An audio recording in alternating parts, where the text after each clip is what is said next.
வணக்கம். இன்றைக்கி நம்ம ரொம்பவே ஆரோக்கியமான அதே சமயத்தில் ரொம்பவே சுவையான அரிசி கஞ்சி எப்படி பண்ணுறதுன்னு பார்க்கலாம் வாங்க. குக்கரில் இப்போ 2 கைப்பிடி புழுங்கல் அரிசி, அரை கைப்பிடி துவரம் பருப்பு ரெண்டையும் ஒன்றா சேர்த்து போட்டு 2 தடவை தண்ணி ஊற்றி நல்லா அலசி எடுத்துக்கலாம். நல்லா அலசின பிறகு 1 கிளாஸ் தண்ணீர் விட்டு கொஞ்சமாக மஞ்சள் தூள், பெருங்காயத்தூள், அரை ஸ்பூன் எண்ணெய் சேர்த்து இதை 5 விசில் விட்டு நல்லா வேக வச்சு எடுத்துக்கலாம்.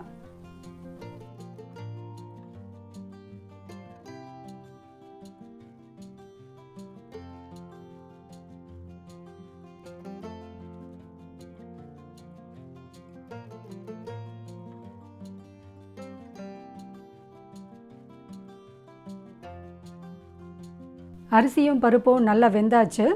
இப்போ இதில் தேவைப்பட்ட ஒரு அரை கிளாஸ் தண்ணி சேர்த்து மிக்சியிலையோ இல்லைன்னா பிளெண்டர்லேயோ போட்டு நல்லா கடைஞ்சி எடுத்துக்கலாம். நல்லா ஸ்மூத்தாகவே கடைஞ்சி எடுத்துக்கலாம்.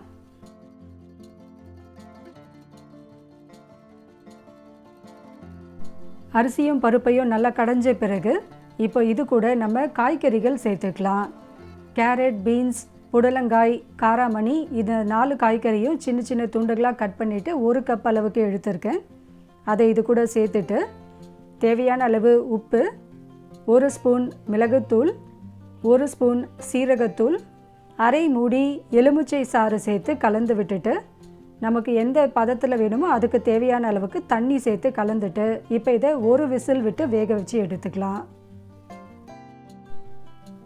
இந்த காய்கறிகளை தவிர மற்ற காய்கறிகள் எதுவும் சேர்க்க வேண்டாம்.